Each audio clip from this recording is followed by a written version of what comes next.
Good morning, everybody. Happy Thursday. Welcome into our last show of the year before 2023. We are off tomorrow, so we're so happy that everyone can hang out with us here on this Thursday. We got DMac, we got Andrew Mason, Rachel Veal hanging out with you for the next 45 minutes. There's a lot of Broncos news to talk about, including the 12 minutes and 53 long second speech by Jerry Rosburg, the interim head coach. Mason, what was your biggest takeaway from the long opening statement from Jerry? I mean, my takeaway is we're about to get a week and a half of TED Talks from Jerry Rosburg. That here's the thing, and I'm put yourself in his shoes. 4 months ago, you were diving into sports science, hyperbaric chambers, all sorts of stuff, right? And all of a sudden, you get this call to come to a team that at that moment had Super Bowl aspirations, and so you're like, oh, okay, I can help these guys out, and who knows, maybe I'll end up with a ring at the end of the season. Obviously, it didn't work that way, but you didn't think you'd ever be an NFL head coach again. You didn't think you'd be coaching in the NFL again. Well, now here he is. He's gotten the platform that he probably never thought he would have, and it's like was said in The Wedding Singer. Well, I have the microphone and you don't. So you will listen to every word I say. Now, he's not going to say it like that, but if there are things that he wants to get off his chest, I think, that he wants to share with the world, his thoughts on football, whatever, here's a platform to do it. It's like when I asked him yesterday about whether he aspired to be a head coach, and he, over the course of 2 minutes, turned into an answer in which he was ripping the coaches who were more focused on career advancement and building their resumes rather than actually teaching and coaching. This is his forum here. He's got us all for 2 weeks. He's got the microphone. Use it. That's what we're going to get. I'm not saying that talk was long, Rachel and Mace, but I read Infinite Jest twice during it. I also, at the end of it, found myself putting a $5 bill in an envelope and mailing it to Jim and Tammy Faye Baker. I don't even know why I did that. I think I actually need to be deprogrammed from the cult I'm currently in. It was like at the 2 minute mark, it was like, okay, all right. Because I think about how can I post these things real quick. So at 2 minutes, I'm like, this is frustrating. And so I'm getting a little angry. At 4 minutes, I was just like, you got to be kidding me. By 6 minutes, I think I had a little bit of drool coming down the side of my thing. And then, were your shoulders shaking where you're like, oh, yeah, man. By the 12-minute mark, I think I was shaving my head. I got a tambourine and headed to the airport singing Hare Krishna. I mean, it was something. If you hung around for it,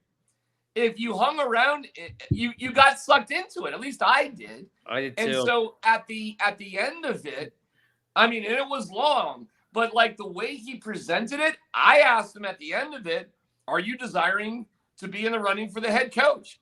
And oh my God, did I lob him a softball. I lobbed him the softball of all softballs because he was able to use a key word, desiring.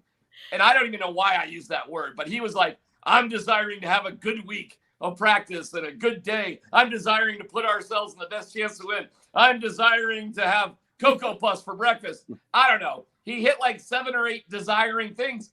And you know what? That's a strong moment right there. And I definitely didn't intend to lob him such a softball. But I think I actually got the answer to that without him saying it. Because what's the one thing he didn't say? He didn't say no. Mm-hmm. He didn't say no. And to me, I'm like, this guy is having the greatest day of his life ever. And I'm not about to spoil it. Yeah. It was fun. Like that could have gone on for 2 hours. If the Broncos schedule had allowed for it, I think the questions would have just kept coming. I asked him at the end because it was so long. At the end, kind of jokingly, I was like, is there anything else we should know about you? Yeah. And he kind of slyly looked down and goes, well, ask more questions. So, all right, we're coming back. We're going to be there. More are coming. It's such like a breath of fresh air because, we kind of always got the same thing out of Hackett. We get the same thing out of Russell Wilson, it feels like every single week. So this was like a breath of fresh air to hear something new, but it does open up the question. And a lot of people have been talking about it on Twitter as Is there any possibility if Jerry Rosburg would go in and win these next 2 games with a struggling Russell Wilson that he could actually be in the running to be a head coach? Who should go? Okay, so the premise is they win the next 2 games, right? Yes. Okay. I got to roll with you on this. So the premise is this guy comes from nowhere, basically. Hasn't been on the field, and he was excited to be on the field to show tight ends how to block. They go on the road, and they beat arguably the best team in the league on the road with arguably the best player in the league with Patrick Mahomes against arguably the best coach in the league, Andy Reid, in a game that really matters to them for first place seeding, and they don't have anybody on the injury report. You're asking me if this guy gets a win in that situation, should he be considered for the head coaching job? If he gets that done, they should build a Rosburg statue. I mean, yes, of course. If he wins that game and the next game, there's zero doubt he should be in the running for the job. But I'm just rolling. I hope you understand how farcical that premise actually is. But I'm rolling with you and people on Twitter with the big if question. Now, Rachel, if I overnight grew 17 inches and I was able to dunk, would I be a reasonable backup for, instead of DeAndre Jordan, for Jokic? No, but we're having if conversations. If a frog had wings, it wouldn't bump its ass on a lily pad. I mean, we can just keep going down this line. But the if question, the answer under that premise is yes. Mace? I have a feeling by the end of this show that my cheeks are going to hurt so much from smiling and laughing because they're already there. And I love how Mace is sitting down there like, yes, I can't wait for this answer. Look, it would be the greatest upset in Broncos history, right? But how Broncos if they would pull it off in Kansas City? Truthfully. Okay, how Broncos would it? Well, first of all, if they pull off the upset and Russell Wilson plays well, Nathaniel Hackett goes from just being a coach who's in over his head to like, you're the guy that held back Russell Wilson all this season. You're the guy that ruined this season. It changes how we feel about the Hackett tenure, because right now with Hackett, I think we can kind of say, all right, the dude, a nice guy, but the man was overmatched in that role. Well, if they go to Kansas City on Sunday and Russell Wilson balls out, then okay, it's like, what were y'all doing here? You were on the job for 11 months. What exactly were you doing in those meetings? Like, what was happening here? It puts another level of kind of incompetence on what happened. Absolutely, he should be considered for the job if they win this game. It's a big if. Personally, hey, I'm going to plant my flag on saying they're going to win one game with Jerry Rosburg as head coach. I think it'll probably be the Charger game. And I'm saying that even if the Chargers are playing for something of value, which would be the chance to play the AFC South winner in the first round instead of Cincinnati, Buffalo, or Kansas City. So as long as the Ravens don't win and the Chargers lose this weekend, they're coming to Denver playing for something of value. So, but that said, it wouldn't surprise me at all if the Broncos pull off an upset. Maybe I'm drinking the Jerry Rosburg Kool-Aid right now. You are. I probably am. But what the heck? I'm gonna buy a ticket. I'm gonna take the ride and see where this goes over the next 10 days. But that being said, I'll just throw something out realistically. If Jim Harbaugh becomes the head coach of the Denver Broncos, do not be surprised if Jerry Rosburg, former John Harbaugh assistant, is not only on his staff, but has a very prominent role. It was interesting, DMac, and you can read about this at denverfan.com, DMac and Rachel. Jerry Rosburg was in the special teams meeting yesterday. Mike Mallory was running it, but Alex Singleton said he was saying a lot. He had a lot of input. And so I asked Alex, did you see Rosburg in any special teams meetings before? No, he's like, he might have snuck in the back, but no. But other than that, if not for that, no one saw him. So Jerry, between that the teaching that we saw of the tight ends and being very involved in special teams, I think he's starting to kind of make his presence felt, where if there's a scenario where he's back, he's got some credibility, he's got some hand, he's built up some equity in that building. Do you think Dwayne Stukes is looking and biting his tongue a little bit about what he said about not utilizing Jerry Rosburg and where he is now? I think Dwayne Stukes was fun to be at press conference with, but sadly, we've had one special teams coach after another. He doesn't understand the basic requirements of their job. And one of the reasons is because it's just a very frenetic job, period, doing special teams. You're coaching with the lowest level of guys on the team who really don't even want to be doing it. Most of them have never done it because most of them are stars from their college or they're older pros that haven't had to do it, but now they do survive. So it's not like a great job. That being said, it's not a complicated job either. Of all the coaching jobs on a staff, it's basically the simplest. So when you overcomplicate things, you're going to be in big trouble. And Dwayne Stukes, by a mile, overcomplicated things. I mean, look at the decision to move on from Sam Martin as a punter. This is not a hard decision. And Mace actually detailed it great recently. I mean, that was just a dumb move.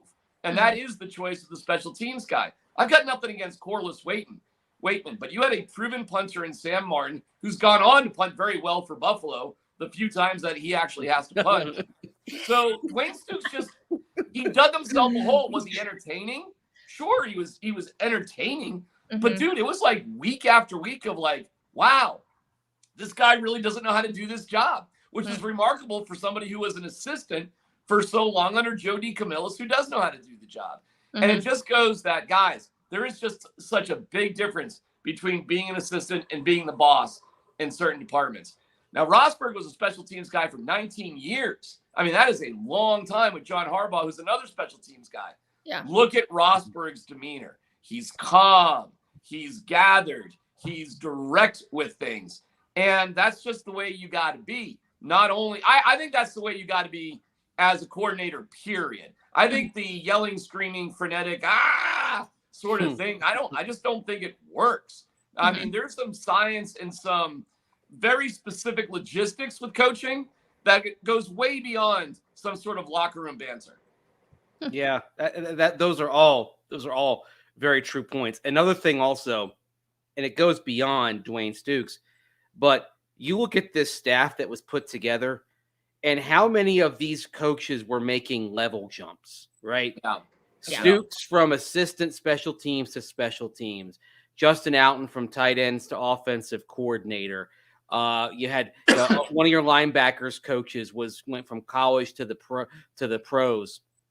So basically, you had two of your three coordinators that were making level jumps here, and it was a young staff. Now, young can be good, but I feel like they needed a little more. They needed a little more balance between being young and trying to kind of reinvent the wheel and having some older influences. I mean, basically, it was Bill Kolar who, he's basically there whenever he wants to be, and Dom Capers, who was the senior defensive assistant, and that was it. They needed more experience in there, and so that's what you see Rosburg up there, and it's he's done all this before. I mean, as John Fox would say, this isn't my first rodeo. And I think no matter what happens, what kind of coach they hire in this next cycle, they need some of that type of presence on their staff. Just really quick, the one thing that so if I look at like Michael Malone and Jared Bednar, okay, two really good coaches who've been here a long time. The one interesting thing comparing them with what's been happening at the Broncos, especially with new coaches, is they don't have to look at anybody else for a philosophical approach of how they want to coach and direct their team. Their opinion matters most. It's their direction. Now, if they're wrong about their direction, well, okay, it's going to cost them their job at some point. But they don't need assistance. So the biggest problem with Nathaniel Hackett, he really did not, after all those years in football, he did not have a strong philosophical understanding of exactly how to coach. Now, this is really remarkable. He said, well, how? How is that possible? But I get it. These coaches who are assistants, they just get buried guys with minutia, and that just consumes them. So they're unable to look at the big picture, because I think they waste time. I think there's a lot of wasted time with NFL coaches and how they do their process. This whole concept that I got to get in at 3 o'clock in the morning to do my job is one of the dumbest things in my life. If you have to get in at 3 a.m. to do your job and you're there till 10, 11 o'clock at night, you're dumb. Sleep is a good thing. Yeah, you're exactly. not a hard worker. You're stupid.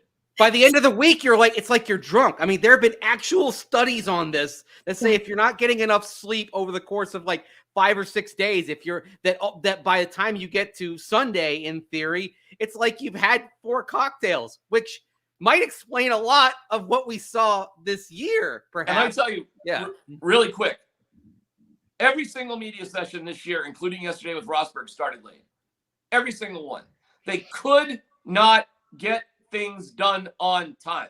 So it's another sign of a bad organization, which is crazy, because you realize one of their big things in the team meeting room is be on time. Like, that is literally a mantra they have in their team meeting room, and it's right across the wall from a basketball hoop. It's like, do you think Jerry's taken that out? I can't believe it got put in the first. That was a hacking thing too. Yeah. And hey, Mace, I was told this, that the media room used to be, Rachel, right inside of the main building, which was convenient literally for everybody, players, coaches, media, and there was a bathroom there. That was replaced by, I call it the bunker. And, when it all goes to hell, the media will be safe because of where we're buried covering the Broncos. But in the bunker, do you know, Rachel, there's not easy access to a bathroom? Yeah. So you got to say, oh, well, what was so important that they had to move the media out of there? They put in an extra playroom for the players. Not a playroom for the players, an extra one with like couches and Pop-A-Shot and all that sort of stuff. Video games. We got all this sort of crap. Got replaced by an air hockey table. Literally. And I was told that was on Hackett too. That was his decision, that he wanted more space for those types of reasons. And it made the job harder for everybody, not just talking about media. So, like, for example, when it's in the off season, we're there 3 or 4 days a week in May and June, and they're bringing and to have a player talk to the media, now they have to bring them all the way over there and all the way back instead of just going 20 steps from the locker room. It wasn't just media. This made everybody's job harder. And for what? I think of all the times I walked past the game room during training camp when players might have been in there, I think I saw maybe 2-3 guys in there. And Rachel, let me tell you, this set up another ludicrous situation, because there's a gate and then there's like a holding area. So normally they would just give the media a code. You'd go through the gate and you could sit and wait in the media room. Yep. No big deal. When it was time to go on, they say, hey, everybody come in, and you just walk in. You're treated like human beings. We are treated like cattle in the stock show. I'm not joking, because when they open one door, they hold us. Like, it's not necessarily 2 doors opening. It's a holding pen. It's a holding pen. It is. And then they open it up again. I mean, Rachel, we're getting our steps in, which is good, because I guess we're out of shape. But the problem is you're creating this unnecessary separation from the media and the players and the coaches, and you're filling it with stupid things, dumb things, basketball hoops, Pop-A-Shot games. And this goes back to field day. You want to have a field day, which is dumb. You haven't earned it or deserved it. Rachel, this year, they had color-coordinated T-shirts for the field day. Like, what? Like, how much thought do you guys put into this dumb crap? I know. Trust me. Enough. Guys, enough. Take out all the fun and games. You haven't earned a damn thing. And until you earn something as an organization, forget all this other silly stuff. So it wasn't that they just acquiesced to Russell Wilson's foolishness with offices, parking spaces, private bathrooms, and yada, yada, a partridge in a pear tree for Russell Wilson, which separated him from the rest of his teammates. and was noted by the media left and right. I mean, how many times was that brought up this year? But you actually create a schism between the media and the coaches and the players to create this atmosphere of what's going on here, guys. So when Jerry Rosburg in the Rosburg address finally steps up and takes some real accountability and sounds like somebody in charge, it was a breath of fresh air. And perhaps it was boring from the outside just to sort of listen to, because it probably was boring, okay? Yep. That being said, it was the right tone in this situation. And you saw, if it's not Rosburg, and it likely won't be, but at least you know what the demeanor of the next guy should be. Mm-hmm. Again, this and this was is like what, such a full circle moment. Like we went all over the map to get back to where we are now. Go ahead, Mace. Yeah, I mean, and it just underscored how I would be very surprised if the next coach comes in without head coaching experience. Yeah. This is Stunned. You know what? You've done the training wheels thing for the last 3 head coaches. Just stop. Okay. Look, if I owned a team, and maybe this would get me in trouble if I owned a team, but if I owned a team, it would never hire a first-time head coach ever. Now, that being said, I would be open to coaches with prior head coaching experience on other levels. Like, and I think with DMac, when you were talking about Jared Bednar and Michael Malone, Michael Malone's obviously been an NBA head coach before. Jared Bednar came up with minor league experience. Yeah. Good minor league experience. Yeah, 2 championships. He is a legend in Charleston, South Carolina. He is. He still has a home there, I believe. He does. That's his main home, yes. Yeah, with the South Carolina Stingrays. He is the god of hockey in the low country of South Carolina. But the point is, he ran the shop. Yes. Right? He was the person making all the decisions, responsible for all that. And so he was ready for what was thrown at him. Obviously, that first season showed there was still an adjustment, but it wasn't too big for him. So, I mean, and I don't think they'll hire a college head coach. I mean, although I could be intrigued by Lincoln Riley, but I just want somebody who has been in the big chair at a shop that's made those decisions before. And I think Greg Penner feels the exact same way. Why has Kevin O'Connell succeeded so well with the Vikings?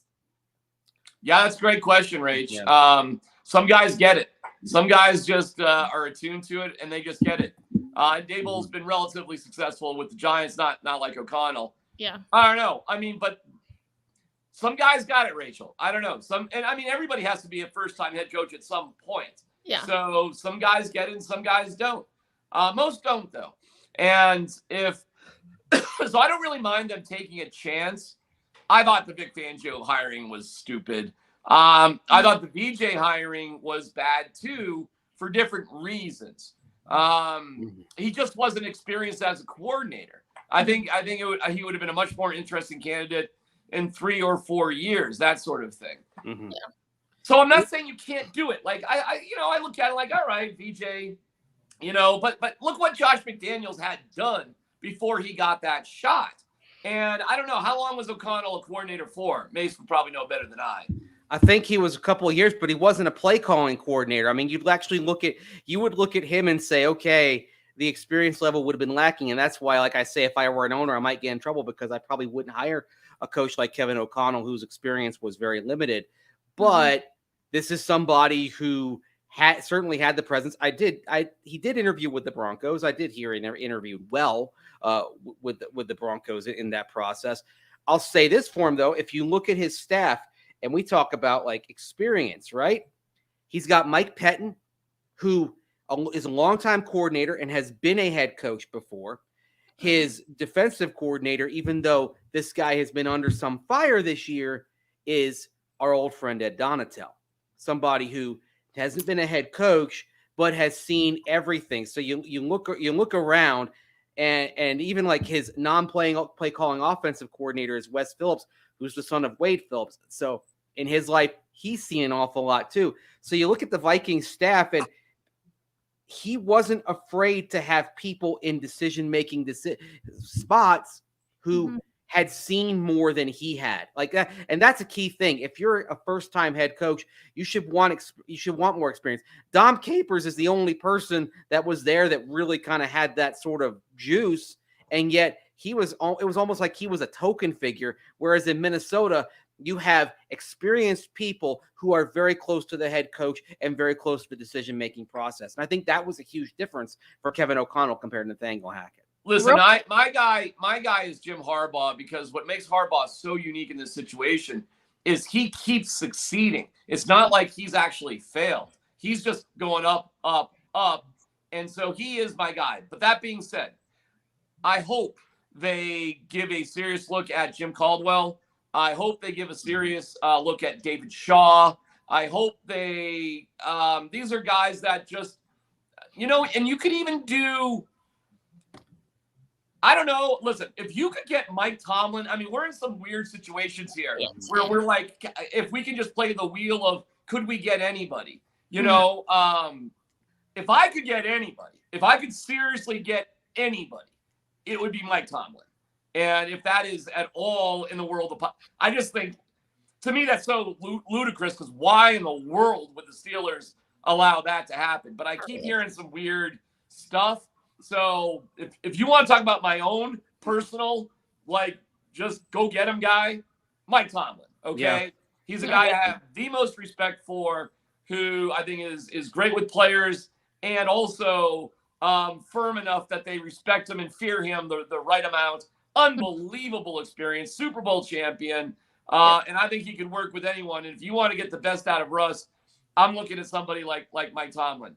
And very specifically, he's a culture builder. Oh my God. And the other thing that we've learned over the years, he's a culture builder, but also some of that came from his background. He came up under Tony Dungy as one of his coaching influences. And Dungy was another guy who was a very good culture builder.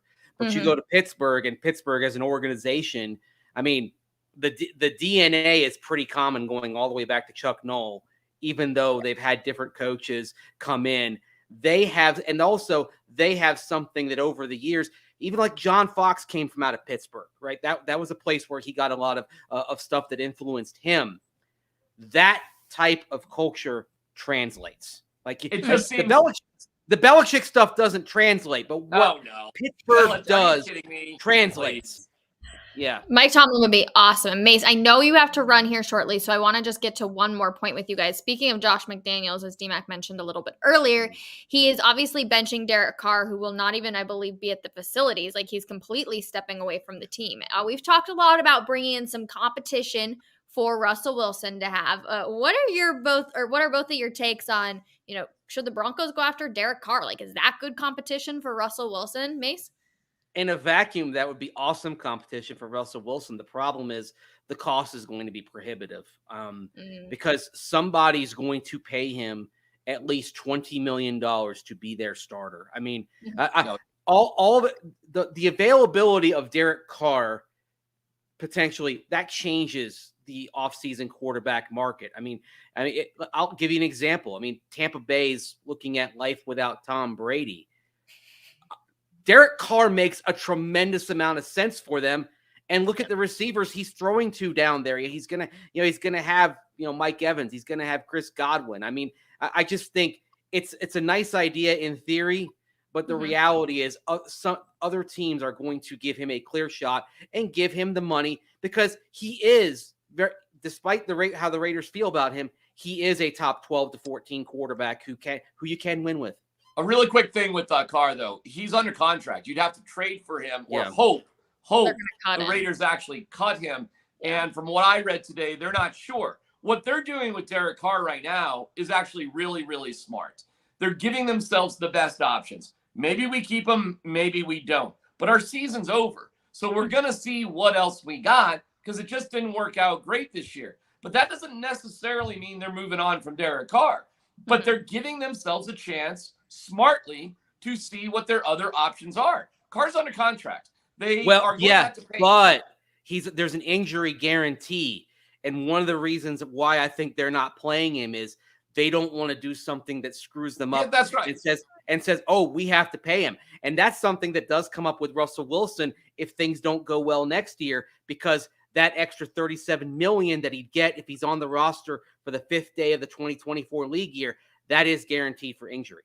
Yeah, I mean, if the Broncos really cared about Russell Wilson, he actually would not play these last 2 weeks. All they're doing is risking something they don't need to risk. So the Broncos are, and this is the 1 weak point about Rosburg. He had a chink in the armor, and that's was he was still ridiculously defending Russell Wilson. He would not state simply, if he doesn't play well, we will play somebody else to give ourselves a better chance to win. He wouldn't say that. It's not a hard thing to say, and it's not an unreasonable question based off the first quarter against the Rams. Guys, that score was 17-0, okay, with 4 minutes to go. If you're going to be losing, you may as well lose early to give yourself time to come back. I mean, it's better to be down 17 in the first quarter than halfway through the fourth quarter. So they still don't get it. And I think Rosburg did the best he could. And then on that one particular question, and there were a couple about Russell Wilson, he failed. And it just shows how hoodwinked everybody still is about Russell Wilson. And this is why Greg Penner, to me, I give him an F on the press conference, because he didn't take care of the two biggest problems, which is Russell Wilson and George Payton. He did not take care of them. You're giving him an F because he didn't give you the answer that you wanted to hear. You wanted Mace. You wanted to have Russell Wilson basically cast out like Henry Hudson by the mutineers into the middle of Hudson Bay. All right. I mean, they're not doing that. And the quickest way out of this to be good in 2023 is by getting Russell Wilson right. That's the first. That's the quickest way. And you have to, you have to exhaust that option, because you don't owe him any more cash if you take it over time. If you take next year to find out if you can fix him. Here's where Greg Penner gets an A. We've moved on from Hackett. Problem number 4 gone. He's sitting there by himself. We've moved on from George Payton. I like George, but this is the cost of doing business. And I'm here to announce we are not going to play Russell Wilson for the rest of the year, because we need to start rebuilding for 2023, and there's no need to risk any injury to our investment. Your questions. That would have been an A, because you would have moved on from 2 of your 4 problems. He did address injuries. All right, I'll give him a D-, because he did address injuries as a major problem. And he said they weren't going to wait around for a new coach to get into that. And okay, I support that, because injuries are one of your biggest problems. But so he gets a D. I'll give him a D. I just upgraded him because he got rid of Hackett too. I'll give him a D+. But he did take care of your 2 biggest problems. He knocked George Payton down a peg, because now Payton doesn't have the authority to hire a head coach, and the head coach isn't going to replace. I'm just saying. I mean, I think that that Greg Penner said a lot of the things that need to be said that I wanted to hear. But like I've said, the cap charge for Russell Wilson that is intractable going forward is $107 million. All right. So they owe him that if he's on the roster next year or not. So you might as well shut him down next year. Mace, just shut him down for the next 2 weeks. Let's start over. Why is he playing this week? Why? Don't you think there's a little bit in the back of Greg Penner's mind, though, of like, was it Hackett or is it really just Wilson? Like, I know Jerry Rosburg's not going to completely change, but I think there's something in the back of the mind of like, right? Like I said earlier, Hackett's going to be reviled if Russ plays great on Sunday. The only thing in the back of Greg Penner's mind is, why am I not sitting on a catamaran in St. Lucia to celebrate the holidays? That's the only thing in the back of his mind. Listen, I would be on a catamaran right now. I've seen the snow. I'm not in Colorado at the moment, but I've seen the snow, so I don't blame him. No, I can't wait to drive it here in a couple of minutes. But hey, it's melting. I think it's above freezing right now, so it's going to go away. That's the beauty of Colorado. The beauty of Colorado is it doesn't say, the weather never stays bad. Look at this week. It was 62 degrees on Tuesday. I thought Mace had to go. Man, I thought you had to leave, Mace. Why are you still here? I do, but he wants to hang out with us, DMac. Let the man live. You start getting on, you start chasing rainbows and going after this, burn the whole thing down. Like, I'm trying to exist in the realm of realistic solutions here, right? Look, and that being said, you and I, we were testing about Drake May last night. I think DMac and I are both in love with Drake May. Yes. Drake May. So Drake May is a 20-year-old. 6'5", pocket passer with mobility who is a freshman, but redshirt freshman, so he'll be draft eligible after his sophomore year, who was the ACC. Don't forget Clemson's in the ACC Player of the Year and Freshman of the Year. Rumored to be offered a $5 million NIL deal to leave North Carolina to go to probably an SEC school. An Alabama commit who only left Alabama because they did recruit Bryce Young, and he is an unbelievable heritage at UNC where his dad was a star and his brother is a national champion from the basketball team. So 2017 winning shot against Kentucky, baby. That's right. Yep. So that's why a guy who's that good is at North Carolina. And he was patient. He sat behind Sam Howell for a year, and he had a great year. Listen, I think he had a really good game last night. They lost, but they lost to another upcomer for the 2024 draft in Bo Nix from Oregon. And Oregon was a nationally ranked team. I think they were 16 or something going in that game. Really good a nice throw last night, too. Yeah, and UNC, if they had a better defense, they probably would have won. So a very impressive young man, really young, okay? But the talent on this kid is otherworldly. And I love Caleb Williams, too. So we are starting to see some interesting names in the 2024 draft. And let me just put it on record here on Coffee Break. If you don't draft a quarterback in the top 10 in 2024, there is no excuse. And I'll be beside myself again. But it is bizarrely obvious what the Broncos need to do in the 2024 draft. There's no confusion about it.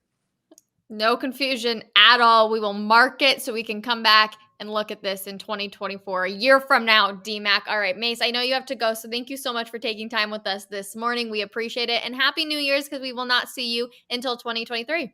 All right. Happy New Year. Have a great weekend. Although, DMac, I guess I'll see you in a few minutes, right? Well, if I can get out of I will see. I hope so. I don't know, Mace. I'll try. We need you on that wall today. DMac, asking the hard questions as always. Thank you so much. I don't really have any more. What would you ask Rosburg today? What's a hard question for Rosburg? So let's start by finding out who's calling plays and why. All right. Good one. Good one, right. Mace. We expect you to ask that one. Thank you so much. Okay, we do bring in Jake Shapiro, though, because I do want to talk about the Nuggets. They lose last night by 1 point. A bummer. But you guys, they were on a 5-game win streak. So I would say don't look too hard at the loss last night, although we are seeing some characteristics that are creeping back in from some of their losing days. Jake, how are you this morning? Good. I'm snowed in just like everybody else. I'm enjoying it, just looking out my window. Isn't it wonderful to work from home? It's the best. Love it. Yeah. Love it. DMac. DMac, I think, honestly, if DMac could not spend any time at his house throughout the day, I don't think he would. DMac, you are out and about 24/7. I only leave because I have to.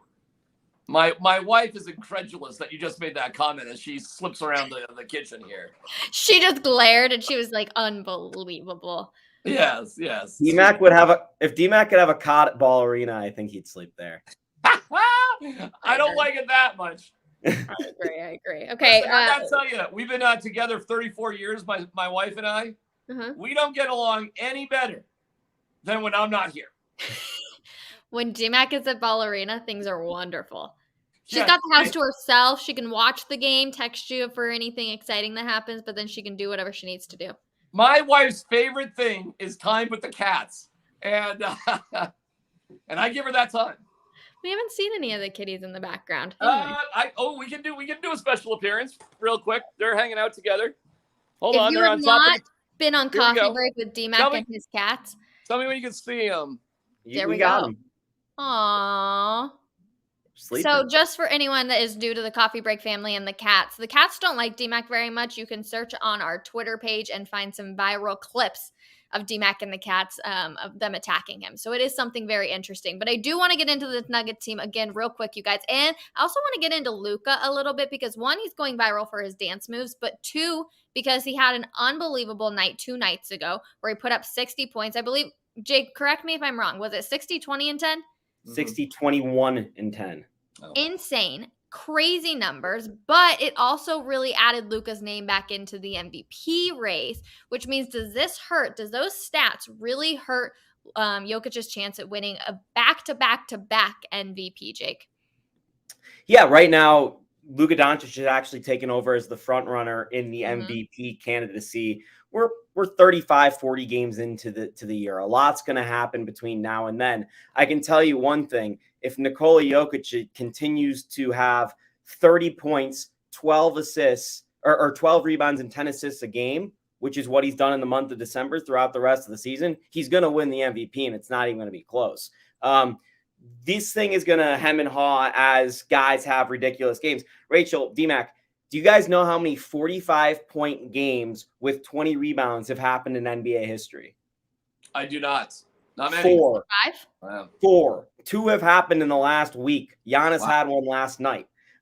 So this is just going to be an incredible MVP race. Jokic, the last 2 years, has, distanced himself from the pack as guys have gotten hurt, and there wasn't really another true candidate. This year, I don't think that's going to be the case. Kevin Durant has been unbelievable this year again. He actually might be the best of his career right now, which is crazy because I think he's 34 and he's obviously suffered an Achilles injury.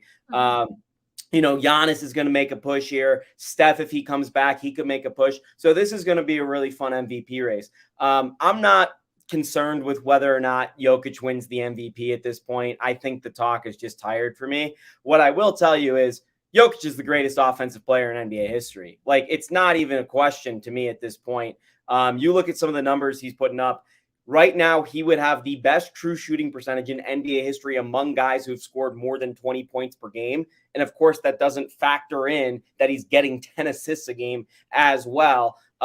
Ben Taylor, who does some great stuff at Thinking Basketball, put up a video about how he thinks Jokic is the best passer in NBA history now at this point. We're talking about Jokic not as among his contemporaries with, guys like Zion and, Giannis. We're talking about Jokic with LeBron, Jordan, Kobe at this point. Like, we need to start having some of these grander conversations, but the reality of the situation is they won't happen unless the Nuggets start doing some serious winning. And I think DMac and I will tell you they're set up to win this year. And just because of a blimp last night while they're having a back-to-back with half their team out, it was a frustrating loss, but it doesn't necessarily have a meaning going forward on the Nuggets. That's kind of where I'm at. Do you guys actually think that they can win it this year? Yeah. Oh, yeah. Oh, there's no doubt about it. Again, they have the talent, but do they have the longevity of the season and the postseason to be able to put it all together and to be able to do it? Yes. To simply answer your question, yes. The fact that they should have lost that game last night by 15 points. It shouldn't have been close. It was frustrating that they did lose because they actually had a pretty significant lead, and they've been an amazing closing team. And Jokic actually missed a shot with 2 seconds to go. That was a pretty in the lane, reasonable shot that he makes. I'm telling you, he makes that shot 9 out of 10 times. Now, I mean, I don't know, maybe Sacramento comes down and ties it, but that's unusual. He scored, I think, 40 points last night. And he's had more 40-point games this month than he had his entire MVP year last year. So this was a night where, dude, it was a wild lineup because you were missing 4 of your top 8 players, and they still pretty much put it to the Kings. They had a bad fourth quarter, and Jokic missed a shot he normally makes, or they win that game too. So listen, there's a reason why the starters are the starters. And the backups are the backups, and we sadly saw it in the fourth quarter. But look how darn close that was. Now, I'll tell you this, Rachel. If any team is just suffering injuries and doesn't have their core players, they're going to lose. But you're asking that question based on health of the team, assuming the team is healthy. And I'm telling you, if this team is healthy, and they do need everybody to be healthy, but if this team is healthy, they're winning the NBA championship this year. I hope so, you guys. It would be so fun. And one thing I will say on that real quick, Rachel, is we haven't seen the Nuggets against most of the elite teams in the East. They had a really weird game against Boston in Boston. New Year's Day, they're facing Boston here in Denver, and that's going to be a huge game for the Nuggets. All the best teams in the NBA this year are out East for the first time in years. Yeah. No, I know. I just worry about Jokic, and exhaustion does eventually kick in. I know we always talk about him being like Superman, but I just worry about him because my hopes are set very high. My standards are set very high for this Nuggets team. So we'll see. But there are a lot of good Nuggets games coming up, and I tell people all the time, get on the bandwagon if you're not already, because there goes DMac. He's out. But Jake, New Year's is coming up. This is our final show before 2023. We just want to thank everybody, too, because you guys have grown Coffee Break so much by interacting with the clips here in the comments, to DMac coming in, Jake, you two producing on the back end. It is awesome. We appreciate everybody, again, so very much. So on that note, because it is our last show before 2023, I want to get your favorite coffee break or sports moment from the year. DMac, go. Well, I'll just be a little schmarmy here and say my favorite coffee break moment is working with you, Rachel, because you put so much work into it, and it's been such a blast to be part of this. And what you've done as an intelligent, bright, smart, dynamic host is you're creating a storyline of I knew her when, and so that's my favorite moment. And the fact that we got band together has banded us together, and I'll take that away. And then, of course, trying to hold Ross the cat in front of the camera to no success whatsoever. So I would say, Rachel, I know what you did. I'll put it back on you and say thank you for being such a wonderful person to work with. Well, thank you. Jake, what's yours? I'm going to have to do overall sports because DMac did the show. Personally, I want to say Nikola Jokic's no-look pass to Aaron Gordon to win that game against the Clippers, but the Colorado Avalanche won the Stanley Cup, and we were partying in the streets, and that was freaking awesome. And Rachel, DMac, I will say on the personal note of Coffee Break, some of my favorite shows that we did, I think our show has gotten better since then, but some of my favorite shows was around the Stanley Cup and some of the interactions we had behind the scenes at Ball Arena and stuff like that. That was a lot of fun this year, and I'm going to remember that about 2022 for a long, long time. Agreed, Jake. Agreed. Nicely said. It feels like so long ago that the Avs won the Stanley Cup. So maybe if they can get healthy, Val Nichushkin can hopefully get healthy in a few weeks. They can come back. Gabe Landeskog as well. Maybe they can do it again. And then the Nuggets and the Avs can. The Cronkies can be having a day for sure come June 19th. That would be the final day of the Stanley Cup Finals and the NBA Finals. Wouldn't that be something crazy, you guys? But anyways, everybody else in the comments, thank you so much. You all mean the world to us. We can't wait to see you in 2023. Have a wonderful weekend, and we'll see everybody then. Bye, everyone. Be careful, though. It's spicy.